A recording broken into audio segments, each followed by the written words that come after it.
Hello everyone, today is the 24th of October in good old 2014 and it's time, yes you guessed it, it's Friday. It's time for another weekly roundup to find out what videos have gone up on the channel this week in terms of gameplay. But first of all I want to start off on a strange message I got through Twitter recently. Now my channel doesn't get the most views compared to other larger channels, but it's slowly building. And the people that do view it I regard as very important. Quite often they would comment as well, which is good. So I was a bit strange to get this message through Twitter saying you can buy views for your YouTube video, something like $25 for 1,000 views or something. Am I missing something here? If someone's going to view your video, you want them to watch it really. Obviously you want to be a part of a community, you want to build something up and comments and stuff. Buying 1,000 or 500 views, that's going to be triggered by a bot I would have thought, so that's absolutely pointless. It's a bit like running a shop, making it busy by paying 10,000 people to come in, but at the end of the day they all leave and nobody's bought anything. Am I missing something? Am I being stupid? It's pointless. Views for views' sake. Also as well I received similar ones on Twitter. It said buy followers. Why? So you could have an account with about 50,000 people following you who would never talk to you. What?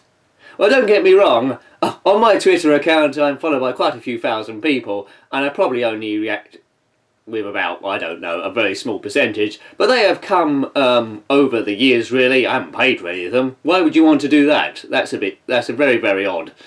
Anyway, I'll leave you with that one. Post your comments below, but let's get on to more serious matters. Well, maybe more serious. Yes, what videos have gone up this week? Well, we've managed to get 5 gaming videos, which seems to be a normal thing to happen. So we start with the ZX Spectrum, 2 games from that. First of all, 1985, come via a request this one. It's Nodes of YESOD by Odin Computers.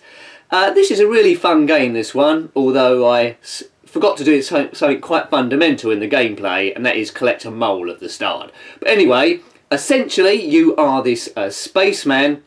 Pays homage a bit to the film 2001 A Space Odyssey by Stanley Kubrick. Well, the film's by Stanley Kubrick, the book by Arthur C. Clarke. Well, essentially you must, well, go beneath the moon's surface and find pieces of the Achium. There's a number of them to find. As soon as you find them, of course, you complete the game. But the character moves in a quite interesting way, different to other games in that he does a bit of a somersault each jump. If you collect the mole from the loser's surface, you can use him to cut through walls, and that obviously helps you explore the whole maze.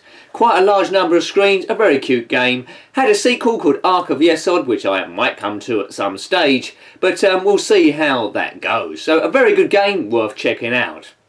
Next we come 2 years later, 1987, another recommendation this one, and I'm really pleased to get this because I didn't know too much about this game. It's called Tarantula by Creative Sparks. Looks a bit like, well, a little bit like Underworld, but apparently this was a budget game at the time, only costing £1.99. Spread over 60 screens, you control again this astronaut sort of character, and you must collect a number of pods on all these various cavernous screens while avoiding bats, other nasties, and some rather huge cool graphics tarantula spiders, and they are huge.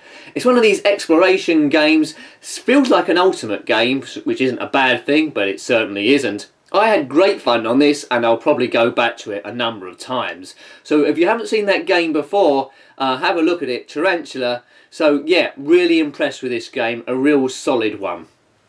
And next we come to the Commodore Amiga, as quite often we do. I did 2 of these this week as opposed to 1, because yes, I think if you saw this last week, you know I'm not going to do any more Need for Speed games because, well, I got ID content matched. It's too blooming risky. Anyway, what did happen with the Commodore Amiga? First one was a Power Drift, and that was by Activision in 1989. It's an arcade conversion, polygon racer, and it is rather ambitious. The arcade game the arcade cabinet is based on is really pretty special. It moves at a hell of a pace. The Amiga version struggles with the 3D engine. That has to be fair. It's trying to be a good game, but it's severely lacking. Now, some courses are okay. You can forgive the frame rate there, but the draw rate is bad. Especially when you get elevations. I was almost screaming my head off there. Yeah, I mean, the graphics come in and out when it elevates going up, and you can't really see where to drive, and so you end up falling off the circuit. Whether you had a souped up Amiga, that might have corrected it, but the Amiga 500 I was using was definitely had a major problem. I'm going to try Power Drift on the Spectrum, because apparently they got better reviews on the 8-bit formats. Commodore 64 and the Spectrum reviews were much better. So that'll be interesting, because obviously they've made sacrifices, they scaled it down, and quite often with those 8-bit games is the playability is fantastic. Who needs the best graphics in the world when the playability is there? Without playability, you wouldn't have any games like Tetris where the graphics weren't brilliant, but it did the job. Next one, yes, on the Commodore Amiga was Double Dragon 2 The Revenge. What did I think of this game? Well, it came out in 1989, so I brought you 4 games from the 80s there. Like the original, it's based on the arcade cabinet, where it's potentially 2 players. You play either Jimmy Lee or his brother. Marion has been gunned down, which is always the case, and in this 2D scroller you have to go over 9 stages to try and, well, kill who was ever responsible. But yeah, if you're used to 2D scrollers, this is pretty old hat for you. It's better than the original graphically, I'd have to say, but it's lacking in some areas. I didn't mind it. I need more practice really on the game, because admittedly I haven't played it that much.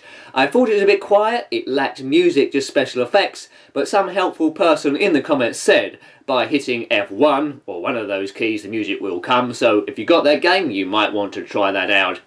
It's not a bad conversion actually. I can't be too cruel on it, but in terms of 2D fighters there are better examples out there. I prefer Golden Axe, but I will be coming to Shadow Warriors, again another recommendation that I'm yet to come to, so I prefer those over than this. Also Streets of Rage, which is mainly on the Sega systems, which is better than this as well, I think, although they're all trying to do the same thing.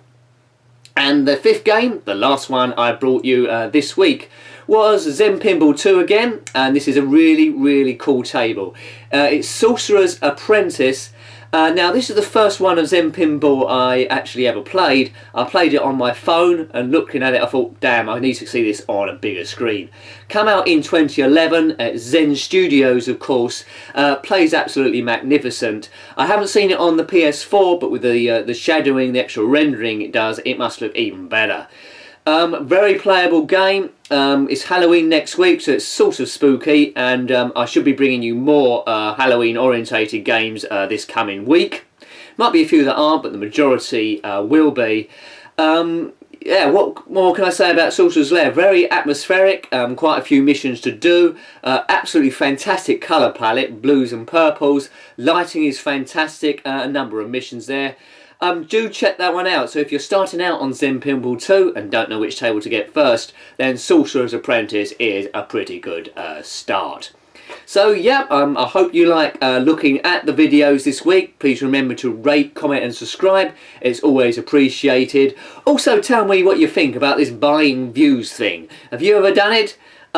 It seems absolutely ridiculous buying anything. You should get it just normal, through normal development.